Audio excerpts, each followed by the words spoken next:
সব্বাইকে জানাই শুভ শারদিয়ার অনেক অনেক প্রীতি, শুভেচ্ছা, ভালোবাসা এবং বড়দেরকে আমার প্রণাম। আজকে এই লুকটি আমি বিজয়া দশমীর জন্য ক্রিয়েট করেছি। তোমরা চাইলে এটা অষ্টমীর সকালের জন্যও ক্রিয়েট করতে পারো। কিভাবে ক্রিয়েট করলাম চলো স্টেপগুলো আরেকবার দেখে নেওয়া যাক। আমার ফেসটা আমি ক্লিন করেই রেখেছিলাম, তাও একবার ওয়াইপস দিয়ে ভালোভাবে ক্লিন করে নিচ্ছি আর টিপটা তুলে নিচ্ছি। ফেসটাকে ভালোভাবে ক্লিন করে নিলে মেকআপটা করতে আমাদের অনেক সুবিধা হয়। ফেস ক্লিন করে নেওয়ার পরে আমি এখানে টোনার অ্যাপ্লাই করে নিব। আমি এখানে আরবান গার্ডের টোনার ইউজ করছি। তোমাদের কাছে যে টোনার আছে তোমরা সেটাই ইউজ করতে পারো। টোনারটাকে অ্যাবজর্ব হওয়ার জন্য একটু সময় দেওয়ার পরে আমি ময়শ্চারাইজার ইউজ করে নিচ্ছি। আজকে আমি পন্ডসের সুপার লাইট জেল ইউজ করে নিচ্ছি। তোমরা তোমাদের স্কিন টাইপের অ্যাকর্ডিং ময়শ্চারাইজার অ্যাপ্লাই করে নিতে পারো। এবার নাইকার লিপ বাম আমি ইউজ করে নিচ্ছি। এবার আমি ইনসাইড কসমেটিকের মধ্যে যে ডার্ক কনসিলারটা আছে ওটাকেই আঙুলের মাধ্যমে ইউজ করে নিচ্ছি। তোমাদের অনেকের কাছে ব্রাশ বা ব্লেন্ডার ঠিকঠাকভাবে অ্যাভেলেবেল থাকে না, অনেকেই কিন্তু আঙুল দিয়ে মেকআপ করো। তো অনেকের কাছ থেকে আমার কোয়ারিজ এসেছিলো যে দিদি যদি ব্রাশ না থাকে তাহলে কি এগুলো ব্লেন্ড করা যাবে না? হ্যাঁ যাবে। দেখো, যদি কনসিলারের কোয়ালিটি ভালো হয় তাহলে অবশ্যই সেটা ব্লেন্ড করা যাবে। অল্প পরিমাণে কনসিলার লাগিয়ে নেওয়ার পরে আমি ফাউন্ডেশন ইউজ করছি। আর আজকে ফাউন্ডেশনের জন্য আমি ইউজ করেছি চারমেসি মিলানো ভাইরাল ফাউন্ডেশন, যার শেড হচ্ছে 03 আমার টোনের জন্য। এখানে আমি সুইস বিউটির একটা ব্রাশ নিয়েছি। ব্রাশটা দিয়ে আমি পুরো ফেসে ফাউন্ডেশনটাকে ব্লেন্ড করে নেব। ফেসটা কিছুদিন আগেও তোমরা দেখেছিলে কিভাবে ট্যান ছিল। আমি প্রচুর পরিমাণে স্কিন কেয়ার করে ফেসটাকে এইভাবে গ্লোয়িং করে দিয়েছিলাম, যার জন্য আমি একদম লাইট কভারেজ মেকআপটাকে রেখেছিলাম। সব সময় কিন্তু হাই কভারেজ মেকআপ করা আমাদের কারুর পক্ষেই পসিবল হয়ে ওঠে না, বা যেগুলো আমরা রেগুলার বেসিসে মেকআপ করি সেগুলো কিন্তু আমরা এভাবেই লাইট মেকআপই করি।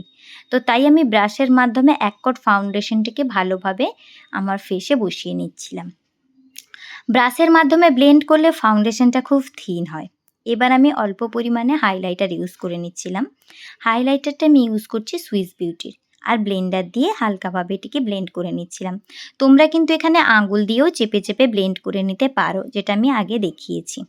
খুবই অল্প পরিমাণে হাইলাইট করব, কারণ আমার স্কিনটা আজকে এমনিতেই খুব ফ্রেশ আছে, তাই আমার বেশি পরিমাণে হাইলাইটার বা ফাউন্ডেশন কোনো কিছুরই প্রয়োজন নেই। পুরো বেসটাকে ভালোভাবে পিএসি ট্রান্সলুসেন্ট পাউডার দিয়ে সেট করে নিচ্ছি। তোমাদের কাছে যে লুজ পাউডার আছে সেটা দিয়েই তোমরা সেট করতে পারো, তবে হ্যাঁ লুজ পাউডারই ইউজ করবে। ফেস সেট করার সময় কিন্তু আমরা কম্প্যাক্টটাকে অ্যাভয়েড করে চলি। ভালোভাবে আমি ফেসটিকে সেট করে নেব। সেট করে নেওয়ার পরে আমি অল্প পরিমাণে কন্ট্রোর করে নেব। কন্ট্রোরের জন্য আমি সবসময় পাউডার কন্ট্রোরটিকেই বেশি প্রেফার করি, কারণ ক্রিম কন্ট্রোর আমার ফেসে ততটা যায় না।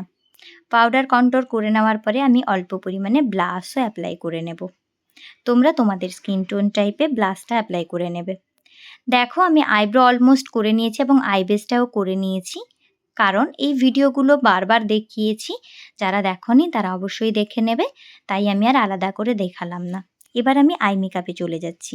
সুইস বিউটি আলটিমেট প্রো প্যালেটটা থেকেই আমি বেশিরভাগ আই মেকআপ করার চেষ্টা করেছি পুজো সিরিজের ভিডিওগুলোতে, যাতে তোমরা এই একটা আইশ্যাডো প্যালেট থেকে পুরো পুজোটাই কমপ্লিট করতে পারো। কারণ এটি খুবই বিগিনার ফ্রেন্ডলি একটা প্যালেট, এবং এতে যেমন নিউড কালারগুলো আছে সেটা দিয়ে তোমরা স্মোকি থেকে শুরু করে কাটক্রিজ থেকে শুরু করে সমস্ত মেকআপ করতে পারবে। একটা মিডিয়াম ব্রাউন কালার নিয়ে আমি প্রথমে আউটার কর্নার এবং ইনার কর্নারে অ্যাপ্লাই করেছি, এবং দুটো কালারকে ভালোভাবে মিশিয়ে ক্রিজ লাইন বরাবর ব্লেন্ড করে দিচ্ছি।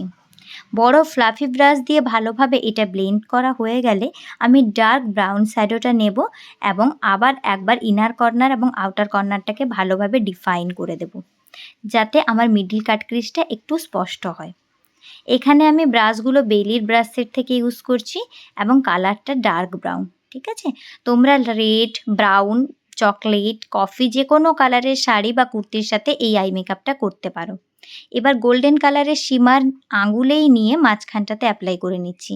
শিমার কালারগুলো কিন্তু ব্রাশের থেকে আঙুলেই বেশি ভালো পিগমেন্ট দেয় বলে আমার মনে হয়, তাই আমি এভাবেই অ্যাপ্লাই করছি। তো অলমোস্ট আমার আই মেকআপ ডান। এবার লোয়ার ল্যাশ লাইনটাকে মিডিল ব্রাউন শ্যাডোটা নিয়ে ভালোভাবে স্মাচ করে দেব, যাতে লোয়ার ল্যাশ লাইনটাকেও দেখতে ভালো লাগে। আজকে আমি কোনো রকম কাজল অ্যাপ্লাই করব না, শুধুমাত্র ব্রাউন শ্যাডোগুলোকে দিয়েই আমি অ্যাপ্লাই করব। এটি হয়ে যাবার পরে আমি আজকে ইনসাইড কসমেটিকের লাইনার নিয়ে লাইনার টেনে নিচ্ছি। আমি সুন্দর একটা উইং লাইনার ক্রিয়েট করছি। লাইনার পরতে তো আমাদের কম বেশি সবারই একটু হাত কাঁপে, আমারও কাঁপে, কাঁপে না বললে ভুল হবে, নিজের চোখে পড়তে গেলেই কাঁপে, কারণ আমার চোখটা এত ওয়াটারি, একটু কিছু খোঁচা লেগে গেলেই জল পড়ে। তো যার টেনশনে আমার হাতটা কাঁপতে থাকে। তাই দেখো আমি আয়না নিয়ে নিয়েছি এবং সুন্দরভাবে লাইনারটাকে পরে নিচ্ছি। এবার আমি ম্যাবলিন কোলাশিলের মাস্কারা দিয়ে ভালোভাবে আইটাকে কোটেড করে নেব। আজকে আমি কোনো রকম আইল্যাশ ইউজ করছি না, শুধুমাত্র মাস্কারা দিয়ে অ্যাপ্লাই করছি। মার্স কসমেটিকের এই লিপ লাইনারটাকে দিয়ে আমি আমার লিপটাকে ড্র করে নেব, তারপর লিপস্টিক অ্যাপ্লাই করে নেব। এই লিপ লাইনারটা কিন্তু খুবই ভালো একটা লিপ লাইনার। যারা কম দামের মধ্যে একটা ভালো লিপ লাইনার খুঁজছো, ১০০ টাকার মধ্যে এটা নিতে পারো। এটা খুব ভালো একটা লিপ লাইনার এবং এর ক্রিম টেক্সচারটা এত সুন্দরভাবে লিপটাকে ড্র করে দেয় যে স্মুথলি একদম ড্র হয়ে যায়। আমার তো খুবই পছন্দ হয়েছে। এবার আমি একদম রেড একটা লিপস্টিক ইউজ করছি। লিপস্টিকটা হচ্ছে ডিলান্সির। তো লিপস্টিকটাকে আমি ব্রাশের মাধ্যমে ভালোভাবে অ্যাপ্লাই করে নেব। যেহেতু শাড়িটা রেড পরেছি, তাই আমি একটু রেডিশের মধ্যে লিপস্টিকটাকে রাখছি এবং আউটার লাইন যেটা আমি ড্র করেছিলাম ব্রাউনের, ওইটার সাথে লিপসটাকে ভালোভাবে স্মাচ আউট করে দেব, যাতে আমার লিপসটা একটু ওমব্রি এফেক্ট দেয় এবং দেখতে খুবই ভালো লাগে। পুরো মেকআপটা হয়ে যাওয়ার পরে এখানে আমি সুইস বিউটির হাইলাইটার ইউজ করে নিচ্ছি। খুব অল্প পরিমাণে হাইলাইটার ইউজ করছি, যেহেতু দশমীতে দিনের বেলার মেকআপ, তাই হালকা করছি। তোমরা চাইলে এটি ইউজ করতেও পারো বা স্কিপও করে দিতে পারো। নাইট টাইম মেকআপে একটু হাইলাইটার ইউজ করবে, তাতে মেকআপটা দেখতে ভালো লাগবে। মেকআপটিকে লং লাস্টিং করার জন্য ফেসেস কানাডা সেটিং স্প্রে দিয়ে আমি পুরো বেসটাকে ভালোভাবে সেট করে দিচ্ছি। অলমোস্ট কমপ্লিট আমার মেকআপ। হেয়ার স্টাইলটাকে একদম সিম্পল একটা বান রেখেছি, কিছু গোল্ড জুয়েলারি পরেছি, কারণ দশমীর লুকের সাথে গোল্ড জুয়েলারিটা আমার বেশি মানায়। আর একটা বড় টিপ। কেমন লাগলো এই টিউটোরিয়ালটি অবশ্যই জানিও। ভালো লাগলে একটু লাইক, কমেন্ট, শেয়ার করে দিও এবং সাবস্ক্রাইব করে পাশে থেকো। সবার পুজো ভালো কাটুক, পুজোতে অনেক আনন্দ করো, ভালো থেকো, সুস্থ থেকো।